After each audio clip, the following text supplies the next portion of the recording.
बिस्मिल्लाहिर्रहमानिर्रहीम। My name is Shaban Rashid and you are watching my YouTube channel web dev passion. जैसे कि आप लोगों को मालूम है, हमारी सीरीज स्टार्ट है C++ की। आज का हमारा लेक्चर मिड का लेक्चर नंबर 18 है, जो कि मिड टर्म प्रिपरेशन के लिए लास्ट लेक्चर है। मिड टर्म का लास्ट लेक्चर है हमारे पास, लेक्चर नंबर 18।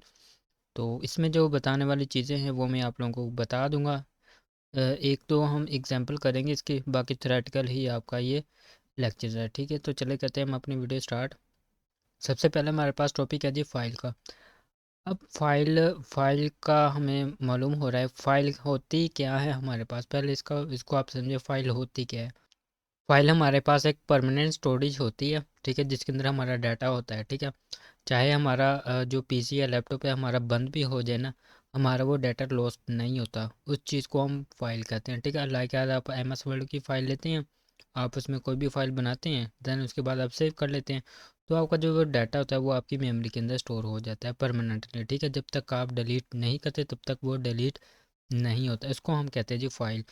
अब यहाँ पे उन्होंने कहा था कि दो किस्म की हमारे पास टाइप है। ये आपके पास MCQ में भी पूछ सकते हैं सर कि कितनी टाइप्स है फाइल्स की। तो हमने कहना है जी दो फाइल्स हैं, एक हमारे पास है टेक्स्ट फाइल्स, एक हमारे पास एग्जीक्यूशन फाइल्स। ठीक है, उसके बाद हमारे पास टेक्स्ट फाइल कौन सी होती हैं। The text file consist of readable English characters, मतलब ये हमारे पास एक PDF है ना, इसके अंदर टेक्स्ट लिखा हुआ है, तो इस ये इंग्लिश करैक्टर से मिलकर ही बना है ना, हम इसको रीड कर रहे हैं, तो ये हमारे पास एक किस्म की टेक्स्ट फाइल है।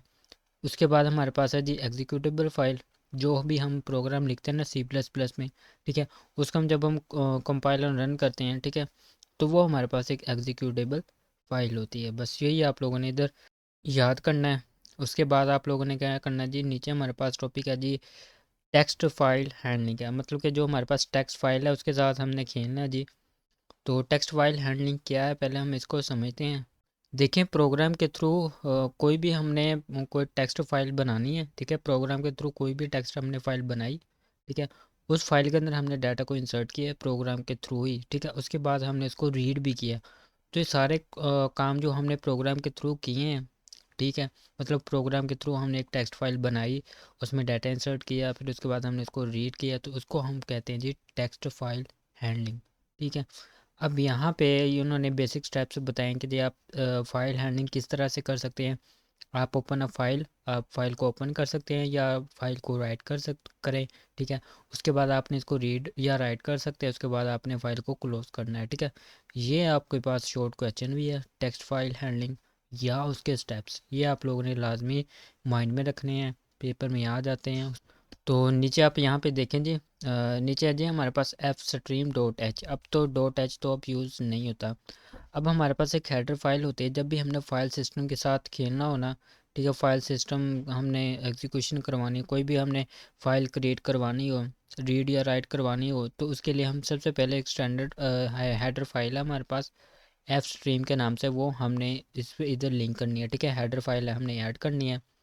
अब ये जो भी हम फाइल की इनपुट लेंगे या फाइल का आउटपुट देंगे, वो हम इसी के थ्रू करेंगे। एफ स्ट्रीम के दो, ये फाइल को रीड और राइट दोनों करेगा, दोनों काम करता है ये। ठीक है, एफ स्ट्रीम। उसके बाद है जी हमारे पास एक हैश इंक्लूड एफ स्ट्रीम, इसका मैंने आप लोगों को बता दिया। उसके बाद हमारे पास एक क्लास होती है, ये हमारे पास एक इफ स्ट्रीम है, यानी कि जो ये हमारी एफ स्ट्रीम है ना, ये हमारी एक लाइब्रेरी है। ठीक है, अब उसके बाद इसकी ना फाइल हैंडलिंग की तीन मेन क्लासेस हैं जी। तीन मेन क्लासेस कौन सी हैं, एक तो हमने पढ़ ली जी एफ स्ट्रीम की, उसके बाद है हमारे पास ifstream, ofstream. F stream का मैंने आपको बता दिया, जो फाइल को रीड और राइट करना। इफ स्ट्रीम का क्या काम है, फाइल को इनपुट लेना, फाइल से इनपुट लेना, ठीक है, और ओ एफ स्ट्रीम का मतलब है आउटपुट फाइल सिस्टम। ठीक है, if stream input file system, of stream output file system.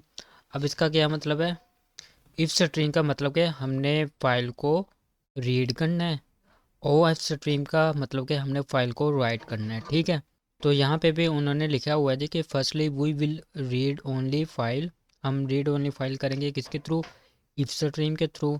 ठीक है, और उसके बाद अगर हमने फाइल को राइट करना है तो उसके लिए हम ओ एफ स्ट्रीम का यूज़ करेंगे। We want to write in some file, तो वो हम यूज़ करेंगे जी ओ एफ स्ट्रीम। बस यही आप लोगों ने शॉर्ट क्वेश्चन और MCQs के लिए प्रिपेयर करना है, कर लेना जितना भी मैंने यहाँ पे हाईलाइट किया है।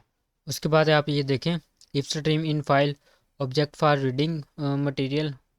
उसके बाद आप ये नीचे देख सकते हैं हमारे पास है इफ स्ट्रीम इन फाइल, मतलब कि जो हमारे फाइल होगी ठीक है उसको ये रीड करेगा, ये आउट फाइल ये उसको राइट करेगा। ठीक है, इसके हम एग्जांपल भी मैं आप लोगों को समझा देता हूँ। तो ये हमारे पास एक फंक्शन है जी माई फाइल डॉट ओपन, उसके बाद हमने पैरेंथेसिस में फाइल का नेम देना है। ठीक है, ये हमारे पास एक फंक्शन है ओपन का, एक क्लोज का भी हमारे पास फंक्शन है। ये मैं आप लोगों को ना इसकी एक एग्जांपल बता देता हूँ तो आप लोगों को मज़ीद क्लियर हो जाएगा। ठीक है, ये क्लोज का है फंक्शन। ठीक है, हमने कोई भी फाइल, हम कोई भी फाइल बना सकते हैं, टेक्स्ट फाइल बना सकते हैं या कोई प्रोग्रामिंग की फ़ाइल है ठीक है वो हम बना सकते हैं। तो इसकी मैं एग्जांपल आप लोगों को दिखा देता हूँ। तो नीचे आ जाएं, नीचे नेक्स्ट हमारे पास है जी आउटपुट फाइल सिस्टम। इस टॉपिक को करने से पहले मैं आप लोगों को एग्जांपल दिखाना चाहूँगा। तो हम अपने डेव सी प्लस प्लस में आ जाते हैं। ये हमारे पास हैश आयो स्ट्रीम, ये तो आप लोगों को पता है, हम स्टार्ट से इसको हम ऐड करते हैं यहाँ। एक हमने हेडर फाइल न्यू इंक्लूड की एफ स्ट्रीम, मतलब कि ये फ़ाइल को रीड भी करेगा और राइट भी करेगा। ठीक है, ये लाइब्रेरी हमने यहाँ पे इंपोर्ट कर ली है। ठीक है, उसके बाद ये using namespace std as it is आ जाएंगे। ठीक है, मेन फंक्शन हमारे पास स्टार्ट होगा, यहाँ पे हमारे पास मेन फंक्शन स्टार्ट हो रहा है। अब यहाँ पे ओ एफ स्ट्रीम लगाया हमने। ओ एफ स्ट्रीम का मैंने आप लोगों को बताया था ना कि हमने कोई भी फाइल को राइट करना हो ठीक है उसके लिए हम ओ एफ फाइल का यूज़ करते हैं। ठीक है, वो हमने लिख लिया। उसके बाद हमने फ़ाइल देना है, फ़ाइल का फंक्शन। ठीक है, उसके बाद हमने कौन सी फ़ाइल क्रिएट करनी है, हमने कहा जी data dot T X T. आप कोई भी यहाँ से एक्सटेंशन लगा सकते हैं, आप डॉट जे एस लगा सकते हैं, डॉट पी वाई लगा सकते हैं, जो भी आप एक्सटेंशन का नाम देंगे वो आपकी फ़ाइल का नाम बन जाएगी। ठीक है, उसके बाद आपने फ़ाइल में क्या डाटा इनपुट करना है। ठीक है, ये सबसे पहले ये प्रिंट होगा। ठीक है, ये फाइल में ऐड होगा। उसके बाद हमारे पास ये टेक्स्ट ऐड होगा फाइल में। उसके बाद हमारे पास फाइल क्लोज होगी। ठीक है, अब क्लोज होने के बाद ये हमें, जब हम इस प्रोग्राम को रन करेंगे ठीक है वो क्या करेगा, वो इस टेक्स्ट फाइल को क्रिएट करेगा, ये डाटा लिखेगा उसमें से। उसके बाद वो फाइल क्लोज हो जाएगी। क्लोज होने के बाद हमारा ये मैसेज दे देगा जी कि आपका डाटा जो है रिटर्न सक्सेसफुली हो चुका है। तो हम इसको कंपाइल रन करके देख भी लेते हैं कि वाकई ऐसा होता है भी कि नहीं। तो इसको रन करने से पहले मैं आप लोगों को ये फ़ोल्डर दिखा देता हूँ। ये मेरा डेव सी प्लस प्लस के जो प्रोग्राम्स हैं मैंने किए हैं। ठीक है, यहाँ पे आपको कोई भी फाइल नहीं दिख रही डॉट टी एक्स टी की। ठीक है, तो अब हम इसको कंपाइलर रन करते हैं। ठीक है, कंपाइलर रन करने के बाद वो इतनी फास्ट से काम करेगा कि वो फाइल को क्रिएट भी कर देगा, डाटा इंसर्ट भी कर देगा और उसके बाद हमें ये मैसेज शो कर देगा। तो ये देखिए उसने हमें मैसेज शो कर दिया जी डाटा रिटर्न सक्सेसफुली। अब हम अपने फ़ोल्डर में वापस आते हैं तो देखें हमारे पास एक data dot T X T की उसने फ़ाइल बना दिया। अब हम इसको ओपन भी करके देख लेते हैं आया कि हमें उसने डाटा लिख के दिया। तो ये देखें हमारे पास उसने ये वाली एक लाइन लिखी है, ये एक ये वाली लाइन लिखी है।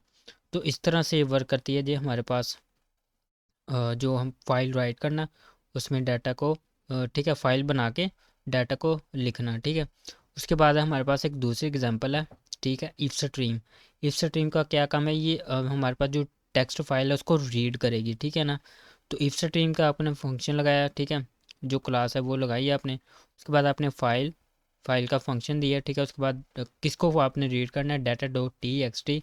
उसके बाद स्ट्रिंग में मैंने लाइन ले लिया एक वेरिएबल। ठीक है, डिक्लेयर कर लिया। उसके बाद हमने वाइल लूप लगाई जी। ठीक है, एक यहाँ पे आप लोगों को न्यू वर्ल्ड देखने को मिलेगा गेट लाइन का। अब गेट लाइन का फंक्शन क्या काम करता है जी, अपने अंदर दो पैरामीटर लेते हैं, एक फ़ाइल का और एक लाइन का। अब ये जो फाइल होगी ना, ये वाली डाटा डॉट जो भी फाइल होगी उस फाइल में जाएगा, उसकी लाइन को रीड करेगा। उसके बाद जो जो भी लाइन होगी वो उसको प्रिंट कर देगा, उसके बाद इसको क्लोज कर देगा। अब हम इसको कंपाइलर रन करते हैं। तो कंपाइलर रन करने के बाद इसको वो देखें इसने डाटा को रीड किया है। ठीक है ना, वहाँ पे हमने क्रिएट किया था। ठीक है, फाइल को क्रिएट करके उसके बाद अपने हमने जो जो डाटा है उसको हमने लिखा था। यहाँ पे इफ स्ट्रीम हमने यूज़ किया। तो इफ स्ट्रीम क्या काम करता है जी, अपनी फ़ाइल को रीड करता है। ठीक है, तो उसने ये फ़ाइल ली। ठीक है, गेट लाइन का फंक्शन यूज़ किया हमने। ठीक है, फाइल में से जो भी लाइन है सबको रीड करो और उसको प्रिंट कर दो। तो उसने वो लाइन प्रिंट कर दी। तो ये थी इसकी एग्जांपल। होप्स हो कि आप लोगों को क्लियर होगी होगी। उसके बाद नीचे है जी आउटपुट फाइल हैंडलिंग। ये क्या काम करते हैं ये भी हम देख लेते हैं। You can do several things, वो कहते हैं आप बहुत कुछ कर सकते हैं with output file. Output file के साथ लाइक एज आप एक न्यू फाइल बना सकते हो। ठीक है, ऑन द डिस्क अपनी डिस्क पर, and writing data on it, मतलब कि आप एक फ़ाइल बना सकते हो, उसमें डाटा लिख भी सकते हो, जो कि हम ऑलरेडी कर चुके हैं OF स्ट्रीम के थ्रू। सेकेंडली वो क्या करता है जी, वो क्या कह रहा है जी, we may like to open an existing file and overwrite in such in a manner that all the old information is lost from it in and new information is stored। वो कहता है कि आपके पास अगर पहले से कोई फाइल मौजूद है, आप उसको ओवरराइट करें, जो आपके पास जो ओल्ड इन्फॉर्मेशन है, ठीक है, उसको ख़त्म करके आप न्यू इन्फॉर्मेशन भी आप उसमें स्टोर कर सकते हैं। थर्डली आप अपनी जो एग्जिस्टिंग फाइल है उसको ओपन करें, ठीक है, आप उसके एपन इट इन दी एंड, मतलब आप उसके लास्ट पे भी जो है डाटा वो उसको इंसर्ट कर सकते हैं, ठीक है। फोर्थली उसने क्या कि आपके पास एक एग्जिस्टिंग फाइल है, उसको ओपन करें, आप उसको मॉडिफाई भी कर सकते हैं, जहाँ भी चाहें किसी भी किस्म के आप उसमें चेंज कर सकते हैं। तो ये सारा कॉन्सेप्ट है जी हमारे पास आउटपुट फाइल हैंडलिंग का। तो उसके लिए हमारे पास सिंटैक्स है जी ओपन फंक्शन का। तो ओपन लगाना है आपने, फाइल नेम आ जाए, यहाँ पे आपके जो भी फाइल होगी फाइल नेम है, उसके बाद हमारे पास मोड आएगा। अब यहाँ पे नीचे ना मोड इन्होंने डिफरेंट किस्म के मोड दिए हुए हैं, ठीक है। एक ये हमारे पास मोड है जी iOS, ये हमारे पास है जी डबल कॉलम है, डबल कॉलम इसको हम कहते हैं जी यूनरी रेजोल्यूशन ऑपरेटर, इसको हम यूनरी रेजोल्यूशन ऑपरेटर कहते हैं। iOS यूनरी रेजोल्यूशन ऑपरेटर इन, ठीक है, एक इन है एक आउट है। जो इन है ये क्या होता है, ये हमारे पास है जी फाइल ओपनिंग फॉर इनपुट। तो यहाँ पे iOS रेजोल्यूशन ऑपरेटर इन, इसका क्या मतलब है, इसका मैं ये मतलब है कि आप फाइल को ओपन कर रहे हैं इनपुट लेने के लिए। अगर आप यहाँ पे आउट लगाएंगे तो इसका मतलब कि आप फाइल ओपन कर रहे हैं जो है वो आउटपुट के लिए, ठीक है। तो ये iOS रेजोल्यूशन ऑपरेटर इन और आउट, इन दोनों को आप लोगों ने MCQs के लिए याद रखना है। ये आप लोगों ने फंक्शन भी, इसका सिंटैक्स भी देखना है, आप लोगों से MCQs में सर पूछ सकते हैं। अच्छा, ये जो मोड हैं इनको भी आपने वन बाय वन आपने इनको जैसे स्टडी करना है, ठीक है। मे बी सर आप लोग इन मोड में से ये अगर शॉर्ट क्वेश्चन आना है तो आप लोगों को इनमें से एक दो MCQs लाजमी बन जाएंगे, ठीक है ना। उसके बाद नीचे आ जाना है आपने। आई थिंक यही तक था हमारा लेक्चर नंबर 18।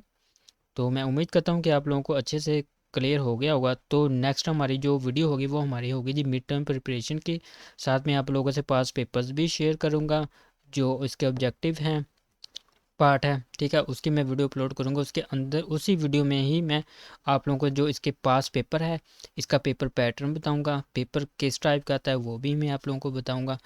तो आप लोगों ने मेरे चैनल को लाजमी सब्सक्राइब करना है और कमेंट्स में लाजमी बताना है आप लोगों को कि ये मिड टर्म की लेक्चर सीरीज़ आप लोगों को कैसी लगी है। मिलते हैं हम अपनी नेक्स्ट मिड टर्म की प्रिपरेशन वीडियो में, तब तक के लिए अपना ख्याल रखें। अल्लाह हाफिज़।